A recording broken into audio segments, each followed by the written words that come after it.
Hey Cully, living full time in a tent in the UK? These are your beginner tips. Let's have a look, shall we?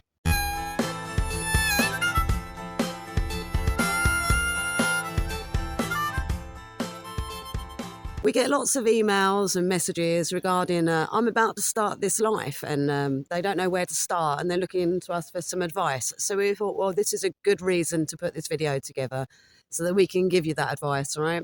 Where to start is quite simple. I mean, first of all, the first thing to consider, I guess, is your tent. I would say don't worry too much about spending lots of money on a tent. There's sort of like a middle ground. You don't really want to be buying into those silly little pop-up things because they don't really last and they're not great for weatherproofing, should we say.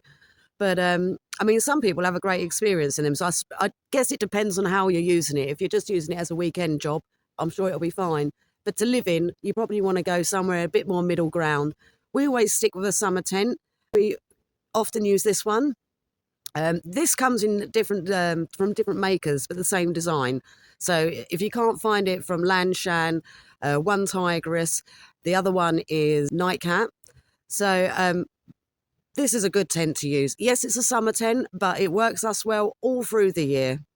Another good one to consider in your kit as a beginner is these sorts of mats. These sorts of mats see us through all year round, all the time. What we do, because there's two of us, is we cut it in half. So we've got like a mid-body sort of thing.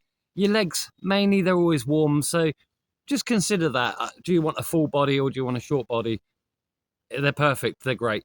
They're better than your typical roll mats. Those roll mats are quite hard and foamy, and they typically don't have like a silver side, which is your thermal side to keep you warm. See, with our one, we'll use the silver side up for winter time and brown side up or orange side up, anything like that for summertime. Sleeping bag, also a good consideration because it depends on how you're operating. If you're operating on the guise of you're embarking on living this life, then I would advise that you get one that is a 3-season to 4-season. This is primarily because then you can use it all year round. In the summer, we just leave them open and sleep on top of them or something like that. But of course, in the winter, you've got what you need to keep yourself warm. If, though, you're just a weekender and you're planning on doing lots of wild camps, then by all means, get yourself a summer one and a winter one because you will lighten your load and you'll have more space in your bag with a summer bag. Of course, the winter bag, it takes a lot more condensing down to get it to a practical size where you can put it inside your bag. Another one is a hobo can stove. That'll facilitate your cooking needs. Have a look at that video that Tara did. She shows you how to make one. But we swear by them. They're absolutely fantastic. Boil water in about 11 minutes, 11 and a half minutes, and cook a pot roast. Have a look at the Christmas video for that one. Lightweight and practically free. When Mod says practically free, it means you'll need the fuel for said can stove. Now, this is just nail varnish remover. Depending on the type of nail varnish remover, for example, acetone-free actually burns better than with acetone. And you can use alcohol rub, so long as it's over 90%, that will work fine as well. And you'll need the pot. Now, if you're on your own and you're just the one person, those little pots that we use for the kettle, perfectly fine, and you can eat out of them as well, so why even bother with a plate? Then you lighten your load even more. And of course, the little can stove and the cradle that you can buy with it, so it helps for you to put the pot on top. The cradle, we'll leave a link in the description for that, but both of those things will fit really nice and neatly into that little pot. So again, you save space in your bag and it's very lightweight. Another one, water filter. We stick by and swear by the Sawyer filters all the time. They're capable of processing 100,000 gallons of water. That'll last you a lifetime. You'll be like 186 by the time you've drunk that much. But they're good pieces of kit. Remember, in the winter, keep them wrapped up inside the tent with you, because if they freeze, they'll crack, they'll break, and then your water's not safe anymore. But failing that, boil the water, filter it out with a bit of linen or cloth, t-shirt, anything like that. But Sawyer filter, Sawyer straw, any sorts of things like that, great bits of kit. And with that comes clothing. Just one lot of clothing, one lot of spare clothing. So everything that you've got on, plus another load of spare clothing. Think dry days, wet days, drying out. Days like today. One of you commented, how do we dry our stuff outside? Days like today, put up a line, dry it out, you'll be sorted. 2 sets of clothes, but 1 spare. Then finally, you're going to need something to eat with. We swear by these kind of sporks. They're absolutely awesome. And of course, you're going to need a knife, because even if you're not planning on cutting wood or doing things like that, you're still going to want to cut your food up. And these sporks aren't very great for that, because you've got to use your hands to hold it still. No one's cutting anything without holding it still, right? So those sporks are very useful. They're a little bit lacking in that way. So I normally find having a spare knife, and you don't need a big knife. I mean, I've just got a little whippy, but again, it's perfectly adequate.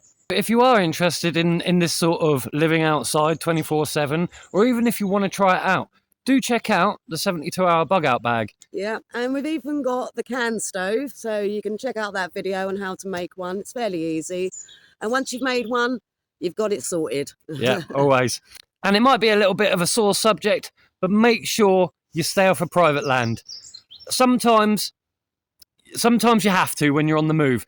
It might be private land, it might not be. If you stay tuned, we'll actually make a video for you that covers the land registry maps and stuff like that. We swear by them. They're absolutely brilliant. But if you do have to stay on private land, if you're passing through, please be respectful. No ground fires, no chopping trees. Just get to sleep, get up, move. If you're asked to leave, don't argue. Just pack up and leave. It's the best way. It will take it from a civil matter to a criminal matter if you refuse to leave. So always best follow the laws and rules, regulations in your specific countries. But more importantly, get out, go and enjoy your countries. You know, go and see the wildlife, go and see the sights and things like that. Yeah.